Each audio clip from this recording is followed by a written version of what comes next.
Farruh akam. Siz ham ta'birlashtirib turmoqchi. Farruh akamdan nima qilasizda? Doim keskir bo'ling, o'tkir bo'ling. Xabaringiz bor, Farg'ona 24 tahririyati yilning eng zo'r rektor nominatsiyasi bo'yicha tanlov e'lon qilgan edi. Ovoz berish natijalariga ko'ra Farg'ona TATU filiali rektori Farruh Muhammadovich g'olib deb topilgan. Ayrim sabablarga ko'ra ustoz xizmat safarda bo'lganlari uchun vaqt topib, ustozni Farg'ona 24 tahririyati bosh direktorining 5 million pul mukofoti hamda tashakkurnomasi bilan taqdirlash jarayoni boshlandi. Yashanglar.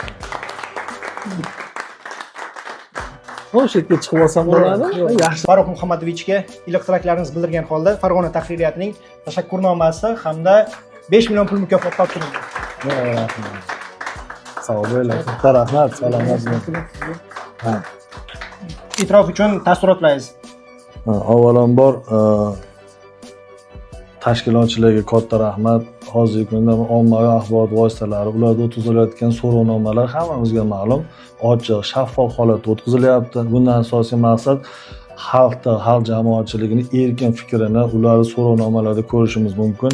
Biz ko'rdik, ana o'zlaringning rasmiy saytlaringda, o'zlaringning mana so'rovnomalaringda bir qancha davlat tashkilotlarining rahbarlariga nisbatan jamoaning fikrlarini o'rganishim, bu o'ylaymanki, hukumatimiz oldida juda katta ahamiyat kasb etadi.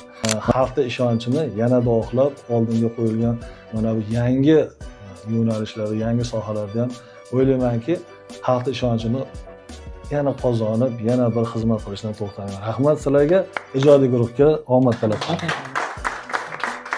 Rahmat sizlarga, sog' bo'linglar, xursand bo'ling. 23 yillik tajribaga ega rahbar ustozimiz Farruh Muhammadovichdan Farg'ona 24 tahririyati ham o'zining sovg'alarini qabul qilib oldi. Hamisha o'tkir, keskir va tishlagan joyingiz uzadigan bo'lishimiz uchun ustoz bizga an'anaviy tarzda o'zbek milliy pichoqlarini sovg'a qildilar. Sovg'a uchun katta rahmat ustoz. Sog' bo'linglar. Guruhga omad tilayman. Bundan ham yuksaklikka parvoz qilinglar. Sog' bo'linglar. Rahmat. Rahmat ustoz.